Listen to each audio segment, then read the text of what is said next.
Vigors everyone! Hello, this is Rizzo, a work from home barista, your resident matcha girly, your fashion designer, your Kape vlogger, and your all-purpose queen, and you are watching Kape Vlogs. There will be days sa sobrang sipag ni editing Rizzo, and there's this day, Lenme, hindi mo talaga tinanggal yung paglipat ng camera. Ay, Diyos ko po. Ganap na kaman natin talagang staff na yan. Wow, ay talaga. Minsan pala 1/4 ng vlog ko, yung opening scene ko lang, no? Gusto niyo ba pinapanood to? Tanggalin ko na ba? Or ano na lang, snippets? Snippets! Saan mo galing ang snippets? Sipitan na kayo eh. Alam niyo, feeling ko at this point, sobrang muscle memory na sa akin ang Grab. Kasi pag sumisigaw siya ng ganito,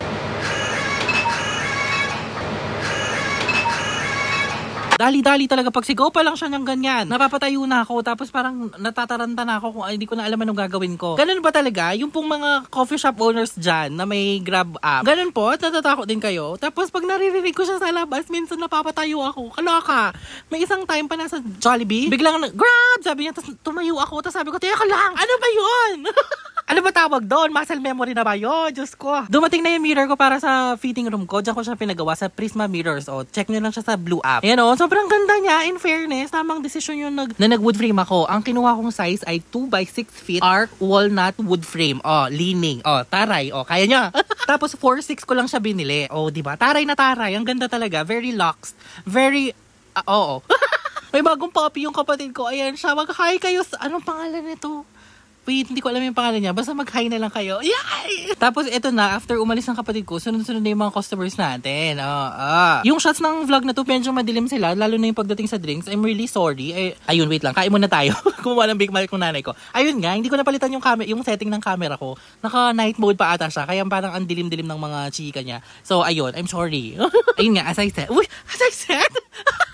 Nakakaloka, hindi ko na ma-figure out yung mga order nila. Pero feeling ko, 3 leches yan and kape con leches. Sana tama. Anong sana tama? Nainom na nila yan. Parang nailabas na nga nila.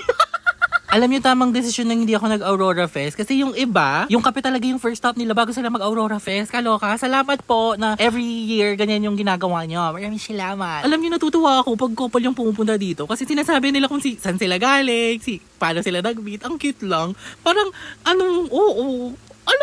talaga, kung ikaw yung barista ta single ka, mainggit ka. Ala kang istunggewa eh. Yung ko lang ulit linabas yung POV camera. Diba taray? Na-miss nyo ba yung mga ganyang POV? Sana na-miss nyo kasi After niya, ang dami pang dumating kasi yung videographer ko sobrang tamad niya. Hindi siya nag-film talaga. Nakakaloka talaga siya. Tapos pinuntahan ko ni Gabi. Siyempre magpa-podcast kami niyan. Talaga naman. Sobrang perfect yung space na yun para sa little podcast. Alam niyo, sobrang interesting ni Gabi. Feeling ko matutuwa kayo sa kanya if nag-podcast kami. So gusto niyo ba mag-podcast kami? Ayun lang. Bye!